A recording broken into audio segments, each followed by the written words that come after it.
జగిత్యాల నియోజకవర్గ కార్యాలయం కమల నిలయంలో భారతీయ జనతా పార్టీ రాష్ట్ర కార్యవర్గ సభ్యురాలు డాక్టర్ బోగ శ్రావణి మీడియా సమావేశంలో మాట్లాడుతూ జీవన్ రెడ్డి టీడీపీ నుంచి మంత్రి పదవికి ఎమ్మెల్యే పదవికి రాజీనామా చేసి కాంగ్రెస్ పార్టీలో జాయిన్ అయ్యారు. నేను నా చైర్మన్ పదవికి అధికార టీఆర్ఎస్ పార్టీకి రాజీనామా చేసి ప్రతిపక్ష బీజేపీ పార్టీలో గౌరవప్రదంగా చేరాను. మరి మీరు ఏం చేశారు? దొంగరాత్రి పోయి కాంగ్రెస్ పార్టీలో చేరారు. 2018లో లక్షల ఓట్లు వచ్చాయి అన్ని గర్వంగా చెప్పుకున్నారు కదా. 2023లో 40,000 ఓట్లు ఎందుకు తగ్గాయి? కోట్లు ఖర్చు పెడితే 8% ఓట్లు తేడాతో గెలిచారు. మరి అప్పటికి ఇప్పటికీ ఓట్ల శాతం ఎందుకు తగ్గింది? నడుమంత్రపు సిరి వస్తా ఎగిరి పడతారంటారు. నువ్వు అనుభవిస్తున్న రాజకీయ జీవితం పదవి ప్రజల భిక్ష. నిన్ను నమ్మిన కార్యకర్తల కష్టం, మిమ్మల్ని గెలిపించిన నాయకులు జైల్లో ఉన్న వాళ్ళను మర్చిపోయి దొంగ లెక్కపోయి బిల్లుల కోసం కాంగ్రెస్ పార్టీ కడువ కప్పుకున్న ఎమ్మెల్యే సంజయ్ కుమార్ నీతులు మాట్లాడడం హాస్యాస్పదం. నిన్ను నమ్మిన వారి ఆత్మ గౌరవాన్ని, పార్టీ కార్యకర్తల నమ్మకాన్ని కాంగ్రెస్ పార్టీకి తాకట్టు పెట్టావు. You are not for Jagtial development, you are for your personal development, you are for your contract development. Sanjay Kumar ది తెరిచిన పుస్తకం కాదు రాక్షస పాలన. జగిత్యాలలో కక్ష సాధింపు రాజకీయాలు చేయడం మీతోనే సాధ్యం. 2010లో భూమి పూజ చేసిన డబుల్ ఇల్లు ఎందుకు ఇప్పటి వరకు పూర్తి స్థాయిలో పూర్తి కాలేదు? దానికి మీ బంధువులే కదా కాంట్రాక్టర్లు. అభివృద్ధి పని కోసం పోయినా అని చెప్తా ఉంటావే, స్వయంగా నేను చూసిన, మాకు తెలుసు కదా. అట్లనే ఒక స్లిప్ పట్టుకొని వెళ్ళింది బిల్లుల కోసం రేవంత్ రెడ్డి దగ్గర. పోతే ఆయన నుండి నువ్వు ముందు కండువా కప్పుకుంటేనే నీకు ఈ బిల్లులు ఇస్తా అని చెప్తే,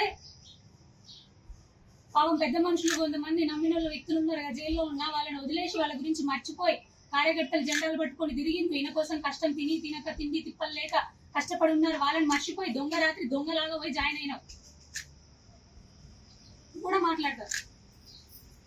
పతివ్రత పరమాన్నం వండితే తెల్లవారి దాకా చల్లారలేదంట. మీరు నీతులు చెప్తారు. మీరు అక్కడ తాకట్టు పెట్టింది మిమ్మల్ని నమ్మిన వారి ఆత్మ గౌరవాన్ని, నీ కార్యకర్తల కష్టాన్ని అక్కడ తాకట్టు పెట్టారు. మీరు పోయి మీరా మాట్లాడేది? ఏం మాట్లాడతారండి? తెలుసుకొని మాట్లాడాలి. ఏమన్నారు? ఆరోపణలు ఎదుర్కొన్నాము, పోయిండ్రు, గెలవలేదు, 3వ స్థానం. నాకు వచ్చిన ఓట్లు 5,000 నుంచి 43,000 ఓట్లు. ఏంటిదండి అది? ఊరికే వచ్చాయా? 5,000 నుంచి 43,000 ఓట్లు. నాతో ఉన్నటువంటి నా కార్యకర్తలు, నా బీజేపీ సైనికులు, నేను ప్రతి ఊరు ప్రతి వాడ తిరిగాము. నా కార్యకర్తలు తినకుండా కష్టపడి ప్రతి ఒక్కరు కూడా ప్రతి ఒక్క గడప తట్టి కష్టపడితే వచ్చిన ఓట్లు 43,000 ఓట్లు. అవి తక్కువ అనుకుంటున్నారా? ఏదో స్థానాల గురించి మాట్లాడారు, 1వ స్థానం, 2వ స్థానం, 3వ స్థానం అని. ప్రజలు అన్నారు కదా. ప్రజలు మీకు ఇచ్చిన స్థానం ఏంటండి? మొన్న ఒక సర్వేలో 108వ స్థానం, లాస్ట్ నుంచి 10వ స్థానం. మరి ఏందండి అభివృద్ధి సంక్షేమం? మాట్లాడమంటారా మేము స్థానం గురించి? ఒక్కటి గుర్తు పెట్టుకోండి సంజయ్ కుమార్ గారు, 1,000 మీరు చూపిస్తే మిగతా 4,000 మిమ్మల్ని చూపిస్తాయని గుర్తు పెట్టుకోండి. ఇష్టారీతిలో మాట్లాడడం కాదు. యువర్ ఫర్ డెవలప్మెంట్ అన్నారా? Your for yourself service, your for your family development, your for your contract development. కాంట్రాక్ట్ల కోసం, కుటుంబ కాంట్రాక్ట్ల కోసం చేస్తున్న వాళ్ళు మీరా మాట్లాడేది? గుర్తుంచుకోండి. తెరిచిన పుస్తకం అని కాదు. తెరిస్తే రామాయణం, రాస్తే రామాయణం, తెరిస్తే భాగవతం లాగా ఉంటుంది. మీ వెళ్ళి చెప్పమంటారా ఒక్కొక్క విషయాలు?